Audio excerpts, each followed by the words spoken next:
Once again good afternoon. तो last हमने देखा था मैग्निफिकेशन, उसके बाद हमने वेलोसिटी, क्या स्पीड रहेगी अगर ऑब्जेक्ट मूव हो रहा है, moving object parallel and perpendicular, अगर कोई ऑब्जेक्ट मूव हो रहा है तो उसकी वेलोसिटी क्या रहेगी। उसके बाद हमने देखा था ग्राफ देखे थे। तो ग्राफ में मैंने कन्वर्जिंग लेंस का ग्राफ, डाइवर्जिंग लेंस का ग्राफ क्या आएगा वो अच्छे से बताया था आपको। उससे कैसे क्या वैल्यूज, मतलब 1/v एंड 1/u का ग्राफ हमने प्लॉट किया था। v एंड u का भी ग्राफ है, लेकिन मैं आपको वो अलग से बता दूंगा क्योंकि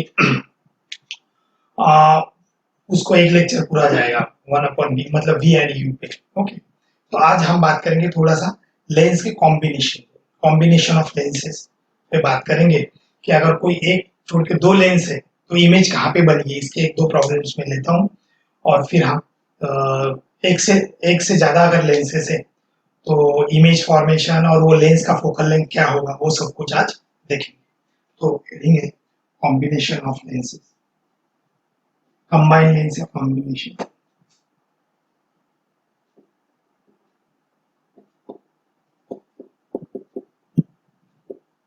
ठीक है, तो देखो अगर कोई दो लेंस दिए हैं, मान लो कोई एक कन्वर्जिंग लेंस है, सेम लेंस सेम फोकस है, मान लो कोई एक डाइवर्जिंग लेंस, एक कन्वर्जिंग लेंस और डाइवर्जिंग सेम फोकस है फिजिकल टू, इसका +10 होना चाहिए और इसका -10 सेंटीमीटर। ऐसा कोई दो लेंस हमें दिया है और ऑब्जेक्ट पड़ा है, मान लो कहीं प्रिंसिपल एक्सिस पे ऑब्जेक्ट पड़ा है। ओके, यहाँ से second and F and 2f के बीच में पड़ा है, मान लो। Okay, this is object. पूछा है कि फाइंड पोजीशन ऑफ इमेज या फाइनल इमेज बोलता हूँ, find position of final image. Final जो भी इमेज बनेगी वो कहाँ बनेगी। Okay, find the position of final image, ये हमें पूछा गया है। तो ये एक दो प्रॉब्लम ही लूंगा, मैं ज्यादा नहीं लेता इसमें। एक्सपेरिकल का कंबाइन करेंगे और एक ये लेंस का। ठीक, तो देखो ऑब्जेक्ट अगर ऐसा मूव हो रहा है तो ये कन्वर्जिंग लेंस, कन्वर्जिंग होने के वजह से कहाँ पे आएगा, क्या आएगा। ऑब्जेक्ट निकालते वक्त एक चीज तो बहुत कंपलसरी है कि ऑब्जेक्ट निकालना ये सिर्फ और सिर्फ थिन लेंस से आसानी से हो जाएगा। That is v is equal to uf upon u plus f। कोई भी ऑब्जेक्ट, ये ऑब्जेक्ट इसके लिए मतलब अगर मैं इस ऑब्जेक्ट की ये वाली लेंस 1 जो इमेज बनाएगी, लेंस 1 जो इमेज बनाएगी एंड ये लेंस 2 जो इमेज बनाएगी, ये फाइनल बनाएगी बाद में, तो कहाँ पे आएगी वो इमेज। तो देखो इधर रिफ्रैक्शन एट लेंस 1 पे रिफ्रैक्शन होगा। ओके, 1 पे रिफ्रैक्शन होगा और वो इमेज बनाएगी, तो सर वो इमेज आएगी v is equal to uf upon u plus f। अब आपको पता है u मतलब इधर है, ऑब्जेक्ट इधर है, मतलब ये निगेटिव और ये पॉजिटिव, इसके लिए सिर्फ लेंस 1 के लिए, तो ये निगेटिव ये पॉजिटिव, तो u हो गया -15। ओके, f हो गया, फोकस हमेशा पॉजिटिव रहता है कन्वर्जिंग लेंस का, और ये हो गया -15 प्लस 10।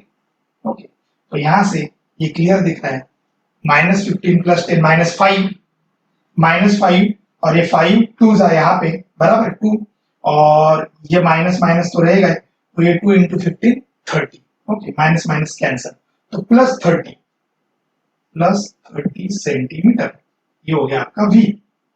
ऐसे आ गया, तो इसका मतलब ये हुआ इमेज जो बनने जा रही है, वो 30 सेंटीमीटर दूर बनने जा रही है। तो 30 सेंटीमीटर दूर, इसमें किसी ना कुछ डिस्टेंस दिया है, मान लो this distance is 25 centimetre. Okay, मतलब 30 से ज्यादा दिखाना पड़ेगा, तो इमेज जो है वो 5 सेंटीमीटर दूर बनेगी, मतलब ये हो गया 25 यहां से, तो कहीं यहाँ पे इमेज बनेगी। This is the image 1 by lens 1। ये इमेज 1 जो बनी है ये यहाँ पे बनेगी, ये 25 और ये 5 सेंटीमीटर, तो लगभग जो इमेज बनी है ये 5 सेंटीमीटर यहाँ से दूर है, ठीक है, कोई प्रॉब्लम नहीं है। रे डायग्राम की अगर मैं बात करूं, क्या ये फाइनल इमेज है? तो बिल्कुल नहीं। अभी सिर्फ और सिर्फ लेंस 1 ने बताया, लेंस 2 का कोई रोल ही नहीं है फिलहाल में। ओके, तो ये इंसिडेंट रे कैसे आनी चाहिए थी? तो ये इंसिडेंट रे कुछ इस तरीके से इंसिडेंट रेज आने चाहिए थे। यहाँ से इंसिडेंट रे आएंगे, फिर इधर से इंसिडेंट रे आएंगे। ओके, और ये कन्वर्जिंग होने की वजह से इंसिडेंट रे यहाँ से ऐसे और यहाँ से ऐसे कन्वर्ज होने चाहिए थे, लेकिन बीच में ये लेंस आ गई तो ये और भी डाइवर्ज करेगी। ये और भी जो है एक्चुअल में जो है वो डाइवर्ज करेगी, क्योंकि ये लेंस जो ऐसे आ रहे हैं, रेज जो ऐसे आ रहे हैं, या ऐसे आने ना देगी और थोड़े से हल्के से डाइवर्ज, पता नहीं कितने डाइवर्ज करेगी, लेकिन ये क्लियर कट डाइवर्जिंग लेंस होने की वजह से जो हमारी फाइनल इमेज है वो कहीं और बनेगी। यहाँ पे भी रिफ्रैक्शन होगा, ठीक है। तो कहाँ पे, यहाँ पे अगर कोई रिफ्रैक्शन हो रहा है, यहाँ पे अगर कोई रेज आ रहे हैं, तो उसकी वैल्यू हम कैसे निकालें? मतलब ये जो रेज है इसके लिए ऑब्जेक्ट कौन सा और इमेज कौन सी, ये हम बात करते हैं। अब देखो, ये रेज के लिए ये अब आते रिफ्रैक्शन 2 पे। रिफ्रैक्शन 2,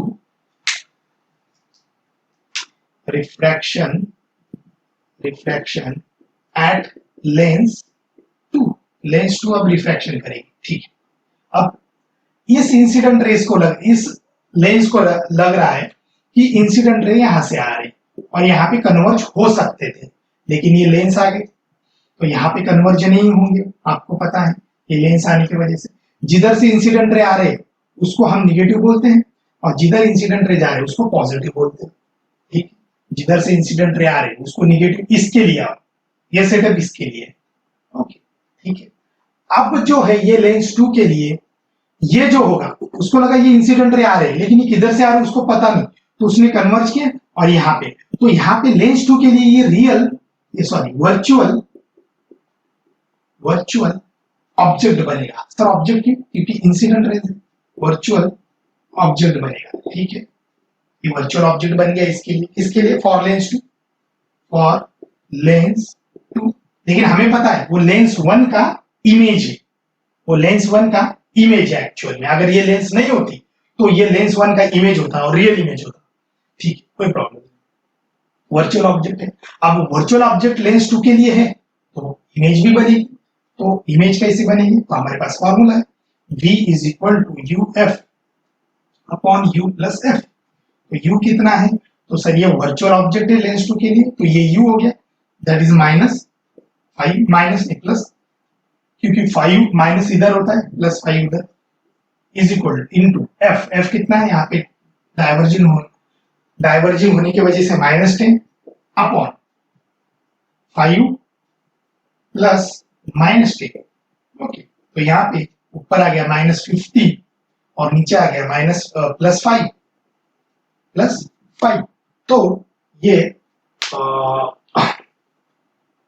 सॉरी ये भी -5 दिस मस्ट बी नेगेटिव, 10 -5 -5 तो ये आ जाएगा प्लस 10 सेंटीमीटर।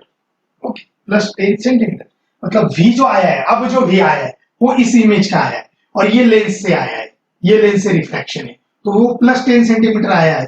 तो प्लस 10 सेंटीमीटर का मतलब ये हुआ कि ये जो है ये 5 और ये 10 हो गया मान लो, तो वो यहाँ पे कहीं कन्वर्ज होगी। ओके, तो फाइनल इमेज यहाँ पे बनेगी। This is a final image after refraction 1 and 2। Refraction 1 and 2 से फाइनल इमेज कितनी दूर बनी? तो 25, 5 और ये कितना है? 10, बराबर। यहाँ से 10 मतलब ये 5 है, तो ये हो गया 10 और ये 25। 25 प्लस 10 35, 35 प्लस 15 50 सेंटीमीटर दूर लेंस ऑब्जेक्ट से इमेज बनी है। समझ में आया क्या ये बताइए? कोई डाउट है इसमें? कैसी इमेज बनी फाइनल इमेज? अगर सर आप बोलेंगे कि लेंस 2 अगर नहीं होती तो इमेज I1 होती, लेंस 2 अगर नहीं बनती या लेंस 2 नहीं होती तो डेफिनेटली इमेज जो होती वो हमारी I1 इमेज होती। बताइए ये समझ में आया? कोई डाउट है इसमें? Is there any doubt? बताइए प्लीज, कुछ डाउट है क्या? कोई डाउट है? कोई डाउट नहीं है? ठीक है, चलो नेक्स्ट प्रॉब्लम देखते हैं। इसको मैं मिटा दूं, कैन आई रफ इट? इसको रफ कर दूं, बताइए। ओके, ठीक है।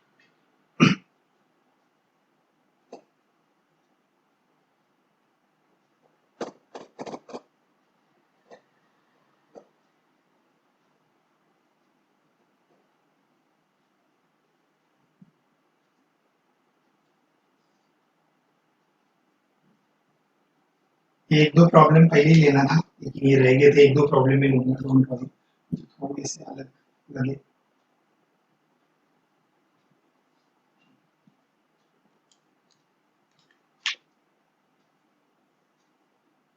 कन्वर्जिंग लेंस एक,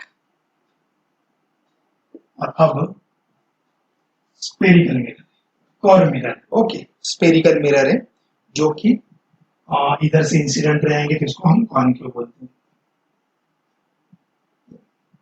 ये कॉन्केव जिसका फोकस है 10 सेंटीमीटर, जिसका फोकस है 10 सेंटीमीटर, मतलब इसका रेडियस ऑफ कर्वेचर हो जाएगा 20।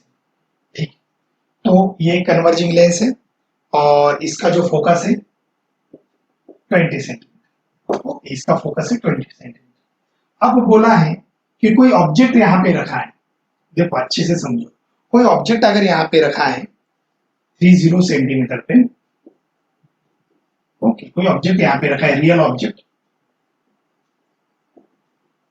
इस रियल ऑब्जेक्ट पे ही इमेज गिरनी चाहिए, मतलब जहां पे ऑब्जेक्ट थे वहां पे ही इमेज बननी चाहिए। ऐसे इसमें इन दोनों का सेपरेशन कितना चाहिए?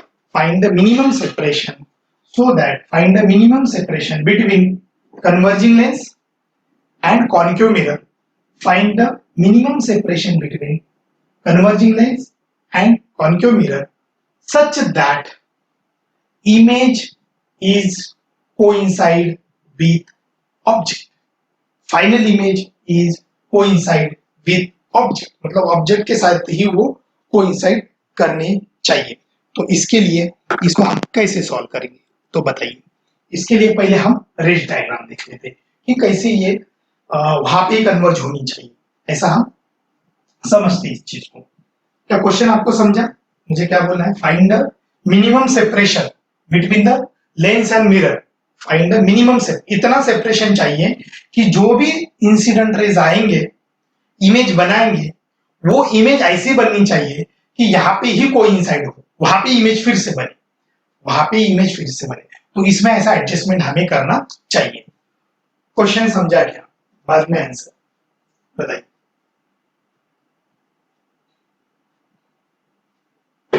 क्वेश्चन समझा आपको?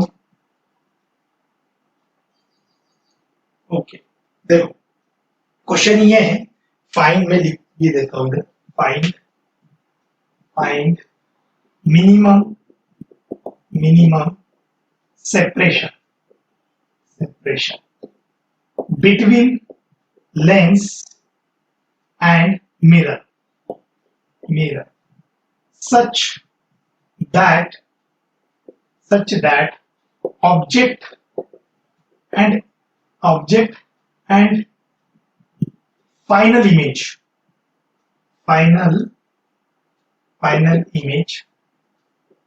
coincide, final image coincide। Okay, final image coincide हो रही है। हाँ, तो इसको कैसे निकालेंगे? ये सिंपल सा क्वेश्चन है। तो देखो आप, मैं इसको कैसे करने जा रहा हूँ कि कैसे वो निकालेंगे। तो मैं इसको मिटा देता हूँ, फिर रख कर देता हूँ, देखते हैं। समझो आप अच्छे से। पहले तो रेज निकाल लेते हैं, इंसिडेंट रेज एंड वो सब इमेज ही निकाल लेते हैं रे डायग्राम से, और बाद में एक्चुअल में निकालेंगे। तो अगर कोई इंसिडेंट रे ऐसे आ रहे, this is a incident ray and this is a incident ray, ठीक है, कोई प्रॉब्लम नहीं। कन्वर्जिंग होने की वजह से, ये कन्वर्जिंग नेचर होने की वजह से इसका कन्वर्जन कहीं पे भी हो सकता है। जहां पे कन्वर्ज होगा वहां पे इमेज बनेगी, जहां पे कन्वर्ज, लाइट गई, जहां पे कन्वर्जिंग होगा वहां पे इमेज बनेगी, ठीक है, कोई प्रॉब्लम नहीं है। पहले इमेज कहां पे बनेगी? वो देखते हैं कि ये कहाँ पे कन्वर्ज होंगे, तो उसके लिए बहुत सिंपल है sir, V is equal to u f upon u plus f. U कितना है, तो ये है निगेटिव, ये है पॉजिटिव, तो यू कितना है, तो यू हो गया -30, एफ कितना है 20, -30 प्लस 20, ओके, तो ये -30 प्लस 20 हो गया -10 और ऊपर का 3 इंटू 2 6, तो ये कैंसिल, तो -60, लेकिन नीचे सॉरी नीचे माइनस होने की वजह से ये प्लस आ गया, ओके। तो 60 सेंटीमीटर पे V मिलेगा, किसका, लेंस से, फ्रॉम लेंस, ओके। तो ये जो है, यानी ये जो दिखाया,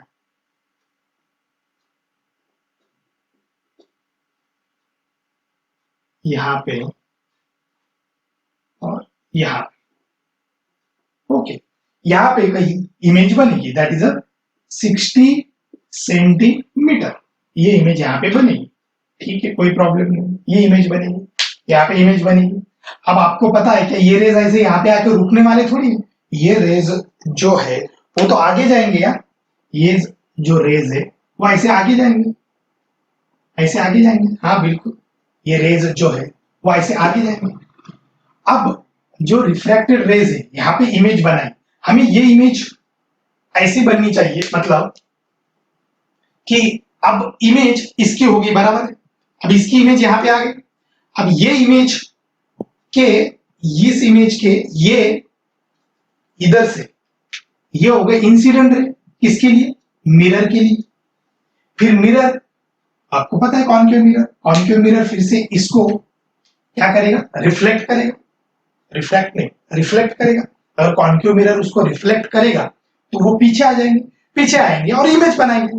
तो मेरे ख्याल से ये जो है, दिस पर्टिकुलर, ये this is a image for Lenz के लिए तो वो इमेज हो गई, लेकिन this is object for mirror के लिए तो वो ऑब्जेक्ट है। मिरर ने ये थोड़ी देखा है, मिरर ने तो ये देखा, ये यहाँ पे ऑब्जेक्ट पड़ा है, ये मिरर उसकी इमेज बनाएगा, हाँ बिल्कुल, और फिर वो फाइनल इमेज हो, और वो फाइनल इमेज इधर बनेगी कहीं, और ये फाइनल इमेज फिर से लेंस में दिखेगी, और फिर लेंस उसको ऑब्जेक्ट समझ बैठेगा, और फिर वो उसकी उधर इमेज बनाएगा, और वो इमेज फाइनल हो जाएगी, और वो इस ऑब्जेक्ट से कोइंसाइड होनी चाहिए। ऐसा होने के बाद इन दोनों का जो भी डिस्टेंस होगा वो मिनिमम सेपरेशन या वो डिस्टेंस चाहिए। तो आप अच्छे से समझो, क्वेश्चन आपको समझा, कहाँ का इमेज बनेगी, पहले फिर से बताता हूं। ये आपका ओरिजिनल रियल ऑब्जेक्ट है, इसने यहाँ पे रिफ्रैक्टेड रेज आए, यहाँ पे इमेज बनाई, किसने बनाई, यहाँ तक किसका चल रहा है, लेंस का चल रहा है, यहाँ तक लेंस का, तो ये जो इमेज है ये लेंस की है, इमेज फॉर लेंस, ठीक है, मतलब इमेज फॉर्म बाय लेंस है actually, this is image form by the lens, ठीक है, कोई प्रॉब्लम नहीं। अब ये इमेज इस स्फेरिकल मिरर के सामने रखिए, स्फेरिकल मिरर के सामने रखने के वजह से स्फेरिकल मिरर को लग रहा है वो ऑब्जेक्ट है, तो स्फेरिकल मिरर उसके इस इमेज से इंसिडेंट रे लेंगे हम, और फिर इसको पीछे से रिफ्लेक्ट करेंगे, रिफ्लेक्शन, और रिफ्लेक्शन करने के बाद इमेज बनेगी, किसकी इमेज बनेगी, इसी इमेज की फिर से इमेज बनेगी, कौन बनाएगा, स्फेरिकल मिरर। स्फेरिकल मिरर ने वो इमेज बनाने के बाद ये लेंस फिर से उसको देखेगा, फिर लेंस को लगेगा कि वो ऑब्जेक्ट है, और उस ऑब्जेक्ट की फिर से इधर इमेज बनाएगा, और वो फाइनल इमेज हुई, अब इधर हो गया, मान लो वो फाइनल इमेज बन गई, अब जो भी इमेज बन गई वो इसके साथ कोइंसाइड होनी चाहिए, इसके साथ कोइंसाइड होनी चाहिए, नहीं तो फिर ऐसा बोलेंगे नहीं सर फिर से इधर इमेज बनेगी फिर इसको लेंस देख, ऐसा नहीं, फाइनल इमेज वो बनेगी। एक बार वो कोइंसाइड हो गई तो फिर वो भी देखने की जरूरत नहीं, क्योंकि ऑब्जेक्ट पे ही इमेज अगर कोइंसाइड हो रही है तो इसको तो वो ऑब्जेक्ट और इमेज एक ही लगेगी। तो इसके लिए मिनिमम सेपरेशन कैसा चाहिए, तो अब हम आते हैं हमारे कंसेप्ट, अच्छे से समझो, मुझे मिनिमम सेपरेशन की बात आपको बताना है।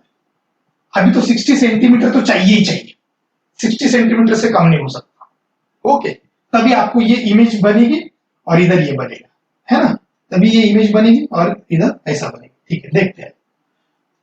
60 सेंटीमीटर तो हो गया, आप क्या करेंगे, ये जो इमेज है इसकी इंसिडेंट रे यहाँ पे लाए, अगर यही इंसिडेंट रे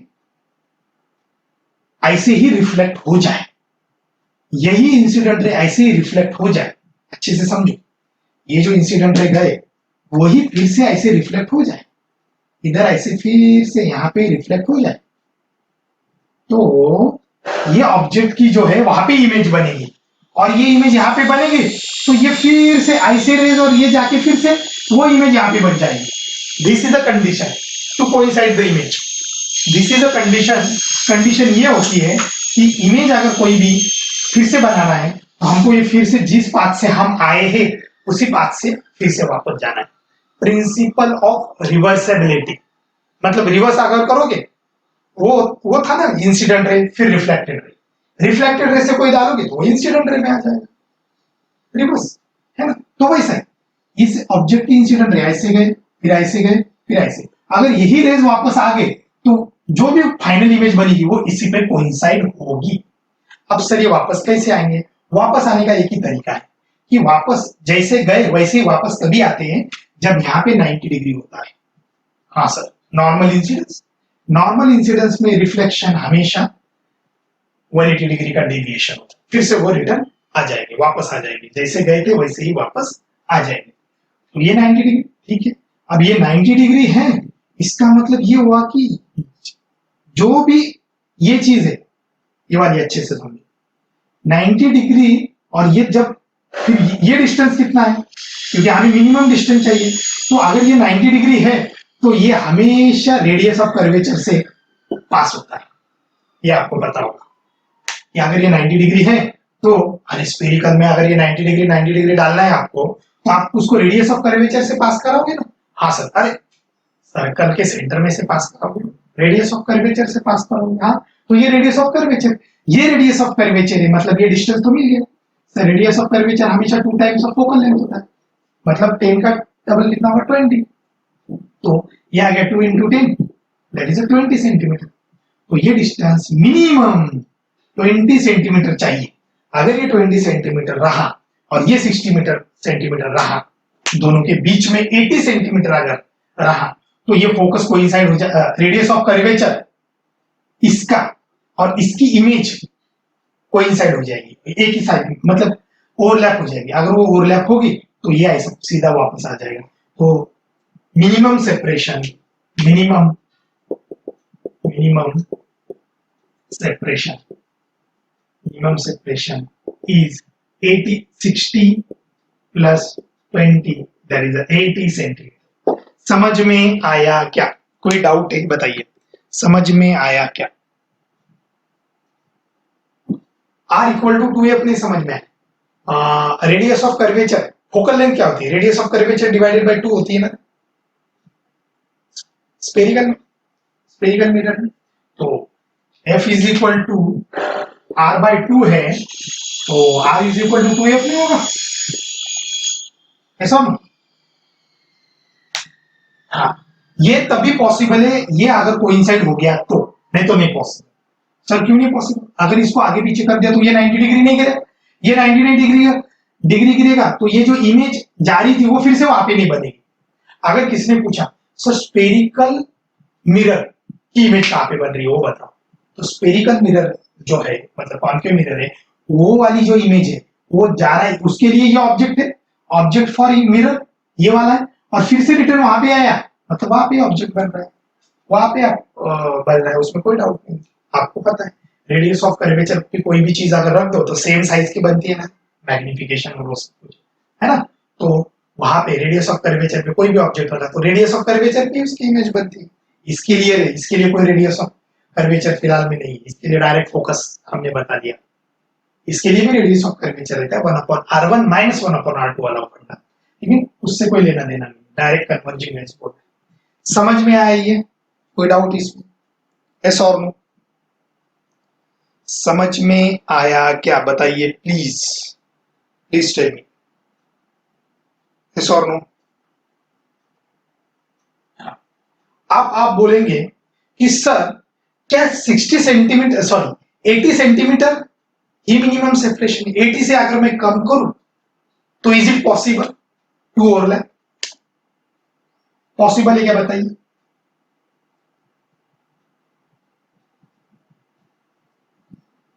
पॉसिबल है क्या कि अगर मैं 80 सेंटीमीटर से थोड़ा सा हल्का सा कम कर दूं तो फिर से मतलब ओवरलैप होगी? Is it possible?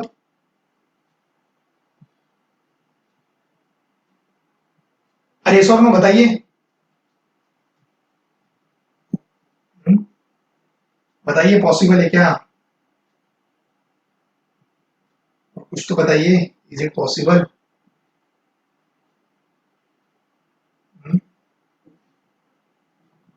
Chat box में बताइए।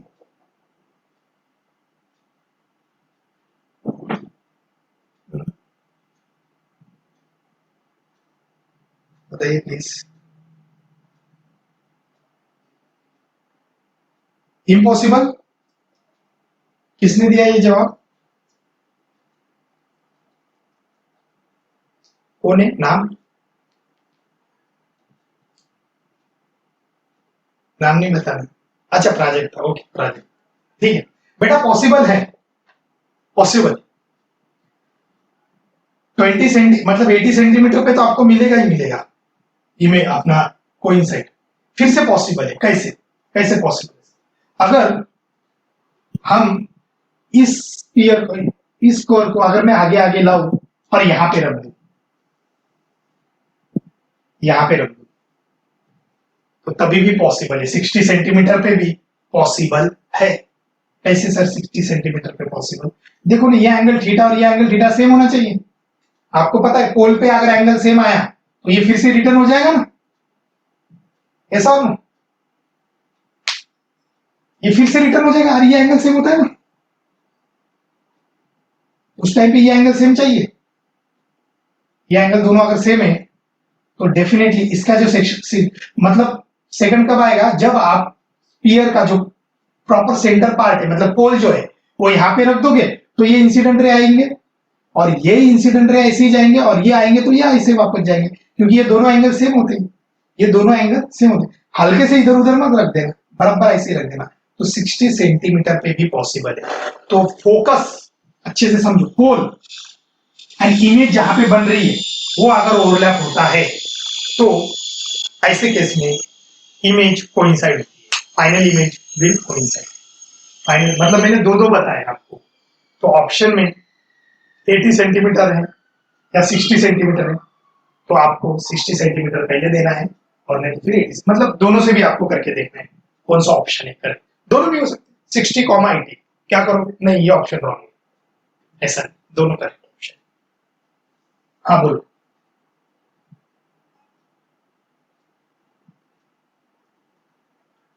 क्या मूव नहीं की? तो लेंस, अच्छा लेंस मूव नहीं की तो मुझे लेंस की बात ही नहीं कर रहे हो। वो बोल रहे कि मिनिमम सेपरेशन बताओ। मिनिमम तो 60 है 80 से। उन्होंने बोला है कि आप डिसाइड करो मिनिमम कितना है, 60 है, 40 है, 30 है, आप डिसाइड करो। मुझे 60 सेंटीमीटर पे भी कोइंसाइड मिला, बाद में थोड़ा सा और मैं गया इधर मतलब 80 सेंटीमीटर, वहां पे भी मुझे कोइंसाइड मिला। तो मैं 60 सेंटीमीटर आंसर करेक्ट होगा। 60, 80 दो आंसर है तो दोनों भी करेक्ट होंगे। ओके, तो वो मिनिमम की बात नहीं करेंगे।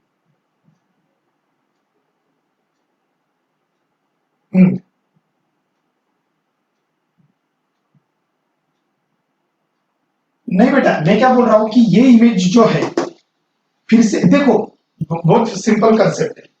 आपको इमेज फिर से वहां पे ही बनानी है जहां से ऑब्जेक्ट है। तो जहां से इंसिडेंट रे निकले इस इमेज के वहां से ही रेज वापस जानी चाहिए, कैसे तैसे वहां पे ही इमेज के रेज वापस चाहिए। इसको बहुत सिंपल कंसेप्ट है, प्रिंसिपल ऑफ रिवर्सिबिलिटी। रिवर्स जाने का बस, बाकी कुछ नहीं है। रिवर्स अगर आप जा सकते हो तो कोई प्रॉब्लम नहीं है। मान लो ये ऑब्जेक्ट यहाँ पे है, ये इंसिडेंट रे उसके इंसिडेंट रे, ये यहाँ पे उसकी इमेज बनी, यहाँ पे उसकी इमेज बनी। इस इमेज से अगर ये एंगल और इसकी प्रिंसिपल एक्सिस कोइंसाइड है तो ये एंगल और ये एंगल सेम होगा। आपको पता है पोल पे एंगल सेम होते हैं, है ना? पोल पे एंगल सेम होंगे, ये डिस्टेंस तो सेम है। तो ये फिर से रिटर्न आपको इधर से इंसिडेंट रे लगेंगे और वो रिफ्लेक्टेड रे यहाँ पे आ जाएंगे। Now will get same image, मतलब सेम पॉइंट पे इमेज मिलेगी। तो इसमें ज्यादा कंफ्यूजन होने की जरूरत ही नहीं है। आपको अगर अच्छे से चीजें मैं इसको थोड़ा सा मिटा देता हूँ और मैं इसको अच्छे से लिखता हूँ। कब कोइंसाइड, मिनिमम कोइंसाइड कब होगी, ये तो मैंने दो केसेस आपको बता ही दिए। मिनिमम की अगर मैं बात करूं तो थीटा जो है वो सेम होना चाहिए। तो मैं क्योंकि अरे हमने इमेज फॉर्मेशन में रूल नहीं देखे थे क्या कि पैरेलल रेज आ रहे हैं तो फोकस पे मिलेंगे, फोकस से आ रहे हैं तो पैरेलल हो जाएंगे, और पोल पे मिलेंगे तो उतने ही एंगल से वो वापस आ जाएगा। यस और no? Image formation in spherical mirror में हमने दो तीन रूल देखे थे, है ना? सेंटर ऑफ कर्वेचर से गया तो सीधा जाएगा और फिर से 90 डिग्री नॉर्मल इंसिडेंस करके वापस आ जाएगा, और कोई पैरेलल रेज आ रहे हैं तो वो रिफ्लेक्शन होके फोकस पे मिलेंगे, वो रिफ्लेक्शन होके फोकस पे मिलेंगे। तो अगर ये कोई कन्वर्जिंग लेंस है, यहाँ पे कई ऑब्जेक्ट रखा है, this is object, this is the lens, sorry mirror, जिसका पोल ये है। ओके, अगर इंसिडेंट रे ऐसे जा रहे हैं तो ये यहाँ पे वो कन्वर्ज होंगे। आपको पता है ये एंगल थीटा है, तो हम जो इंसिडेंट एंगल होगा वही तो रिफ्लेक्टेड एंगल होगा ना, है ना? वही रिफ्लेक्टेड एंगल होगा। मतलब अगर ये इमेज यहाँ पे बन रही है, इस ऑब्जेक्ट इंसिडेंट रे की इमेज यहाँ पे बन रही है, तो ऐसा लग रहा है कि इसको इंसिडेंट रे आ रहा है तो ये उसी एंगल से रिफ्लेक्ट करेंगे इधर इसका इमेज। ये जो पॉइंट है यहाँ पे अगर इमेज बन रही है तो जितना इंसिडेंट रे का एंगल है वो प्रिंसिपल एक्सिस के साथ, उतना ही तो रिफ्लेक्टेड रे का एंगल होता है प्रिंसिपल एक्सिस के साथ। Rule of for the formation of image in spherical mirror, ये आपको पता है। तो ये फिर से उतना ही एंगल बनेगा, ये उतना ही एंगल बनाया, ये एंगल सेम है, ये एंगल सेम है, इधर ये एंगल सेम है, ये साइड सेम है, ये साइड सेम है, तो इसको इधर ही मिलना है, मतलब यहाँ पे ही फिर से इमेज बनेगी। समझ में आया क्या? बताइए। लेंस तो ये एंगल दोनों सेम होने चाहिए, तो फिर ये एंगल दोनों तभी सेम होंगे तो ये इमेज बराबर पोल पे बनेगी, ये इमेज बराबर पोल पे बनेगी। मतलब सेपरेशन कितना चाहिए फिर दोनों के बीच में? v इतना सेपरेशन चाहिए। v, what is v? v is equal to uf upon u plus f। v इतना सेपरेशन चाहिए। हमारे केस में 60 सेंटीमीटर आया, ये मिनिमम। सर 80 पे आएगा क्या? तो 80 पे भी आया। फोकस मतलब फिर से उसको फोकस की थोड़ा सा उतना लेके जाओगे, मतलब और दूर लेके जाओगे तो वो sorry 20 centimetre radius of curvature, तो फिर से वही देख। समझ में आएगा? इसमें किसी को कुछ डाउट है बताइए please. Is there any doubt? बताइए, कुछ डाउट है क्या? मिटा दूं ये? समझ में आया? कोई साइड करोगी तो ये डायरेक्ट है minimum separation UF upon you plus है, ऐसा कॉम्बिनेशन। ठीक,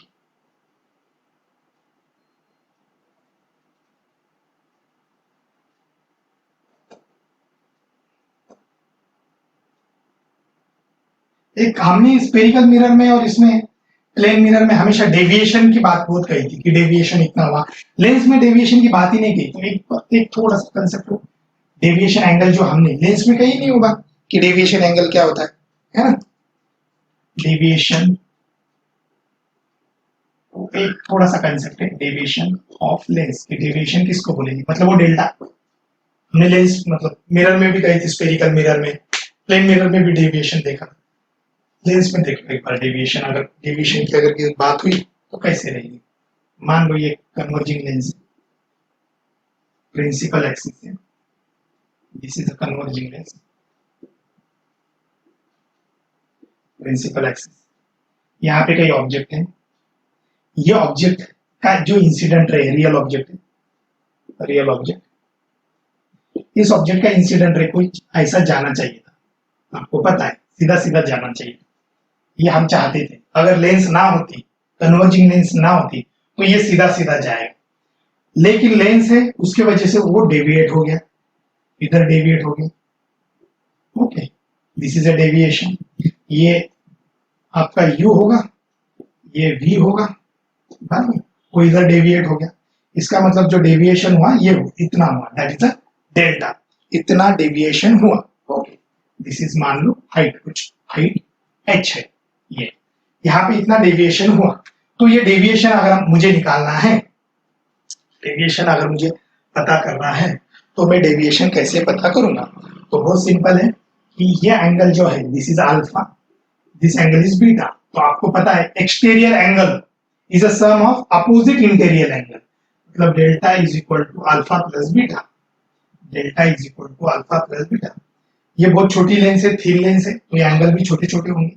अगर एंगल छोटे छोटे होंगे तो हमें पता है कि इसका जो अल्फा है या ये चीज है ये कुछ इस तरीके से आ सकती है कि अल्फा की वैल्यू जो है tan alpha is equal to H upon U. मैं बोल सकता हूँ tan alpha is equal to H upon U. इधर मुझे tan अल्फा की वैल्यू अगर मुझे गिनानी है तो मैं उसको एच अपॉन यू बोल सकता हूँ, इसमें कोई प्रॉब्लम नहीं है। ओके, लेकिन ये यू माइनस है क्योंकि सर इधर निगेटिव होना चाहिए और इधर पॉजिटिव होना चाहिए, तो इधर माइनस कर दो सर। ओके ठीक है, और ये हाइट है तो वो पॉजिटिव रहेगी, उसका कुछ नहीं। प्लस बीटा, बीटा क्या है? H by B. ओके, मतलब एक्चुअली ये tan alpha and tan beta आपको पता है, ये मैं अगर कहीं पे लिख दूं तो tan alpha is almost equal to alpha, tan beta is almost equal to beta. Okay, तो उसी बेसिस पर मैं वो ले रहा हूँ। ठीक है, तो tan अल्फा की value H upon you, minus you आपको पता है क्यों बोला है। अब tan बीटा की वैल्यू, tan बीटा की वैल्यू क्या होगी? H upon v plus v, H upon plus v। यहां से h कॉमन ले लेता हूं, अंदर बचेगा 1 upon v minus 1 upon u। Sir 1 upon v minus 1 upon u तो 1 अपॉन f होता है, तो h is equal to f, this is a delta, this is a deviation for lens, this is a deviation for lens. कितना deviation हो सकता है lens में ज्यादा से ज्यादा, दैट इज जो भी हाइट आप ले रहे हो लेंस की मैक्सिमम हाइट ले लेना। ओके, अपॉन उसकी फोकल लेंथ, तो इतना डेविएशन आपको देखने को मिलेगा उस पॉइंट पे। समझ में आएगी विदाउट इसमें? बस ये थोड़ा सा कंसेप्ट है, इसमें कुछ ऐसा ज्यादा ये नहीं है। ओके, तो ये मैं मिटा देता हूँ, ऐसा ना हो कि आपको डेविएशन पता ही ना हो कि लेंस में डेविएशन कैसा होता है। आई विल रफ इट, इसको मैं रफ कर देता हूँ।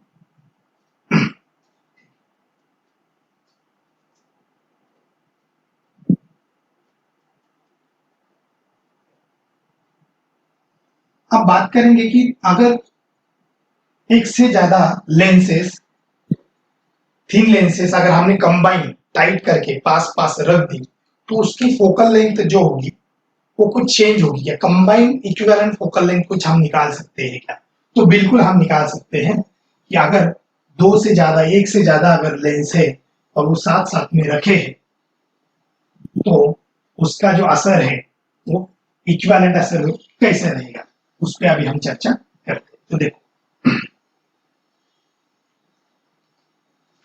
अगर दो थिन लेंस या दो या उससे ज्यादा थिन लेंस अगर मैं ऐसे पास पास रखता हूँ, ऐसे पास पास रखता हूँ, दो से ज्यादा थिन लेंस है, ये जिसका फोकस f1 है, जिसका फोकस f2 है, अगर ऐसा है तो आपको पता है ये बीच में प्रिंसिपल एक्सिस होगी।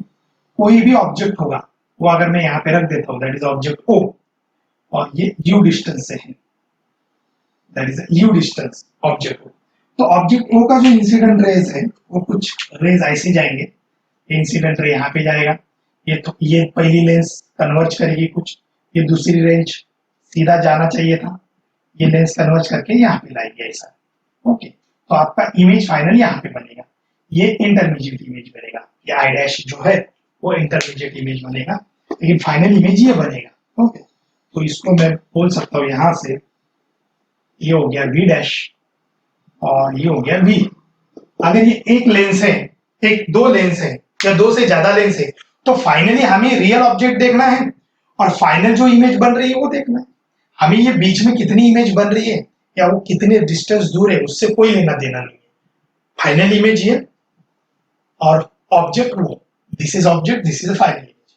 अगर ऐसा है तो इसके लिए अगर मैं फोकस की बात करूं कि फोकस क्या आएगा या 1/f1 वगैरह वो कैसे आएगा, तो इस कंबाइन को एक ही लेंस मान सकते हैं। अब आप बोलेंगे कि अगर सर हम कंबाइन को एक लेंस मान सकते हैं,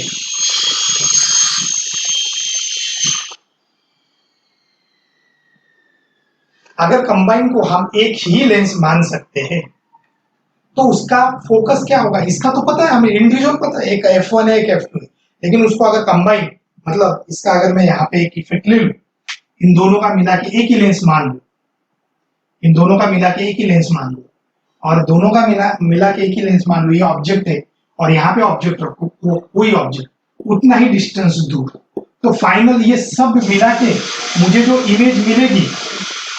इमेज मिलेगी, वो कहीं यहाँ पे मिलेगी, ये वाली इमेज कहीं यहाँ पे मिलेगी, ये v दूरी पे, ओके, ये v दूरी पे मुझे इमेज मिलेगी।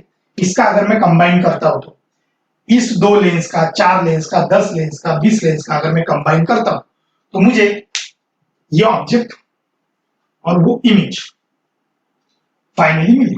तो इन दोनों का और इसका खुद का कुछ ना कुछ फोकल लेंथ होगा।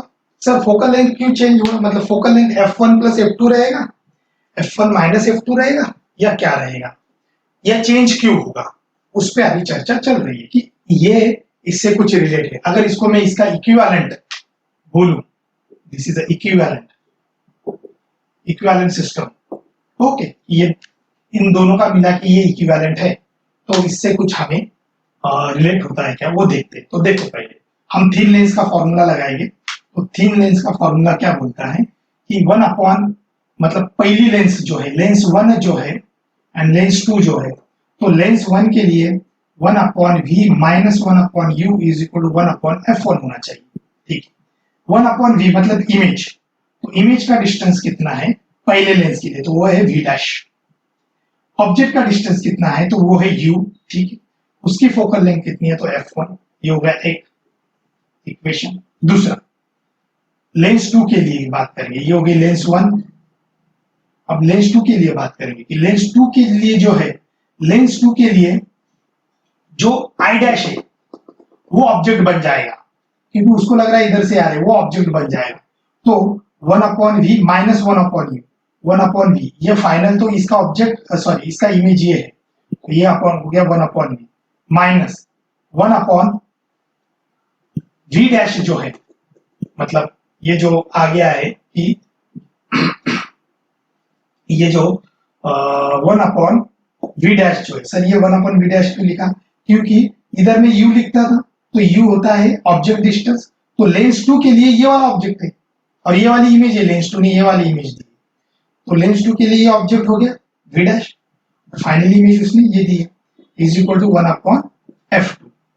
ये किसने बताया हमें, लेंस 2 के लिए, ये रिफ्रैक्शन लेंस 1 सॉरी 2 और ये 1, दोनों को अगर मैं ऐड कर दूं तो ये 1 upon v1 minus 1 upon v1 v dash और ये v डैश कैंसिल हो जाएगा, ये प्लस है और ये माइनस, ये दोनों कैंसिल, तो इधर क्या बचा, इधर बचा 1 अपॉन v, इधर क्या बचा 1 upon u is equal to इधर क्या बचा 1 upon f1 plus 1 upon f2। यही सेम चीज इसको हमने डायरेक्ट इसमें दिखाया था कि ये ऑब्जेक्ट है, ये इमेज है, ये दिखाई नहीं थी। अगर ऐसा है तो इसके लिए तो फॉर्मूला सीधा है, 1 upon f equivalent is equal to 1 upon v minus 1 upon u, 1 upon v minus 1 upon u।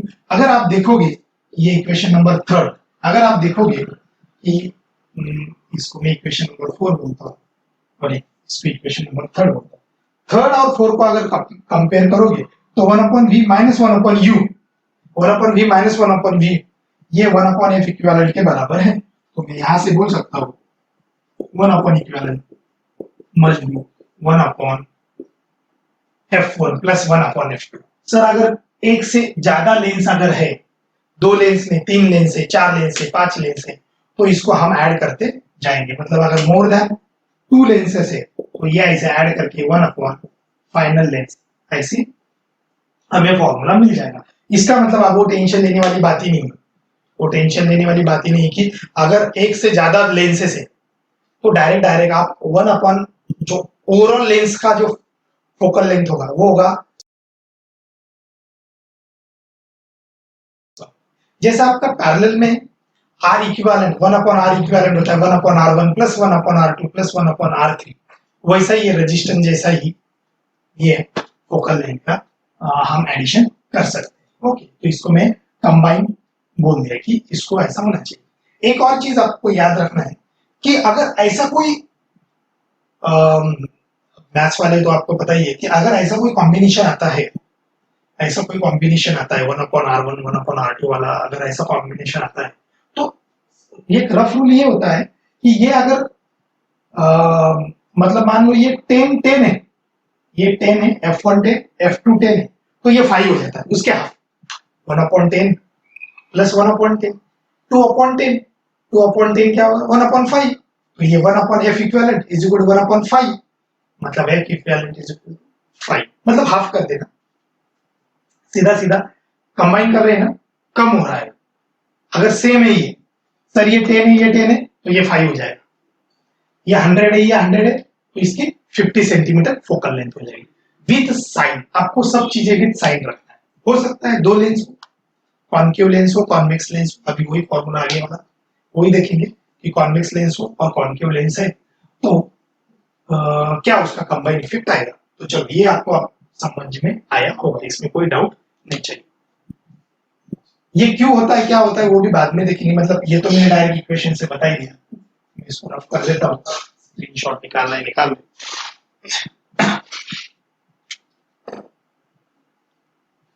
तो एक बहुत बढ़िया वाला प्रॉब्लम लेंगे।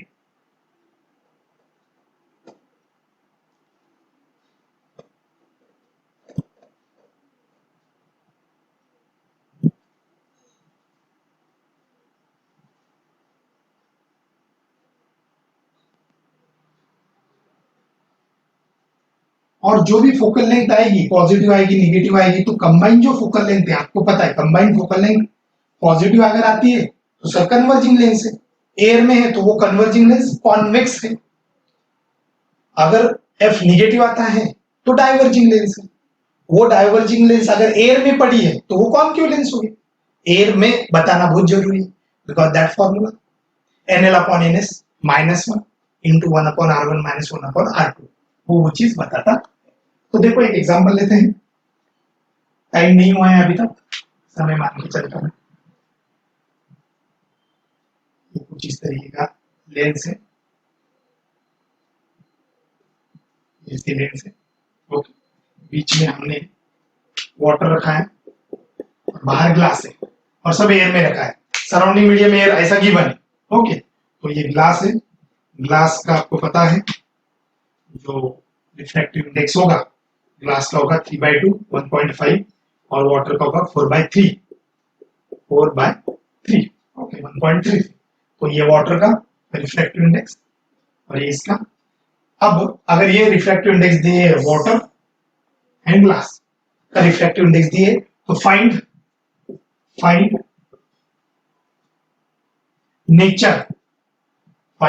Nature of lens. लेंस का नेचर क्या है, कन्वर्जिंग है या डाइवर्जिंग, कन्वर्जिंग है या डाइवर्जिंग, या फोकस क्या है इसका, फोकल लेंथ क्या है, ये भी पूछ सकते हैं। Find the focal length, focal length आ गई, पॉजिटिव अगर वैल्यू आती है तो बोलूंगा ये पूरा कंबाइंड सिस्टम कन्वर्जिंग है, क्योंकि एयर में रखा है, सराउंडिंग मीडियम एयर लेना है, जहां पे भी सराउंडिंग मीडियम की बात हुई वो एयर लेना है, ओके। तो देखते हैं यहाँ पे अगर देखा जाए तो ये वाली एक लेंस है और एक ये वाली लेंस है, तो आपको यहाँ पे थिन और थिन लेंस दिख रही होगी, मतलब ये कॉन्केव लेंस है और बीच में कॉन्वेक्स लेंस होगी, मतलब तीन लेंसेस है। तो तीन लेंसेस अगर है और टाइट है, तीन लेंसेस है तो मैं बोल सकता हूँ आराम से कि एक f1 है फोकल, एक f2 है, एक f3। इसका रेडियस ऑफ कर्वेचर सबका दिया है, इसका रेडियस ऑफ कर्वेचर दिया है 10, इसका भी 10 और इसका भी 10, ओके। 10 रेडियस ऑफ कर्वेचर अगर दिया है तो फाइंड नेचर ऑफ लेंस। तो चलो करते हैं, कैसे सॉल्व करोगे बताओ, कहां से शुरुआत करेंगे। f1 f2 f3 निकाल लेंगे, हमें पता है ये तो कंबाइंड लेंस है, टाइट की हुई लेंस है, तो 1/f1 plus 1/f2 plus 1/f3 is equal to 1/f equal, खत्म कर देंगे इसको। ठीक, चलो शुरुआत करते हैं f1 से, शुरुआत करते हैं सराउंडिंग मीडियम में रखा है, find the nature of lens if kept in air, surrounding medium air ही लेना है सिर्फ, ओके। तो f1 क्या होता है 1/f1 is equal to refractive index of lens upon refractive index of surrounding minus 1 into 1/r1 minus 1/r2, ये वाला फॉर्मूला। पहली लेंस है आपकी, ये वाली लेंस है जिसका रिफ्रैक्टिव जिसका फोकल लेंथ है f1, तो ये f1 निकाल रहा हूं मैं, NL मतलब लेंस का, लेंस कितना है 1.5, तो ये सराउंडिंग का 1 लेना है हमें, एयर है तो NL का कितना लूं मैं 3/2, बराबर है 3/2 मतलब 1.5 माइनस 1, इसको डायरेक्ट में बोलता हूँ 1.5 माइनस 1 इंटू 1/R1। हाँ तो R1 और R2 की ये है, तो ये देखो ये R1 है, इधर R1 है, इधर से अगर कोई इंसिडेंट रे जा रहा है इस टाइप का अगर हमें लेना है, ओके। तो थिन लेंस है यार, थिन लेंस अगर है तो R1 एंड R2 की बात करनी है हमें। तो R1 क्या होगा सर, R1 जो होगा वो होगा माइनस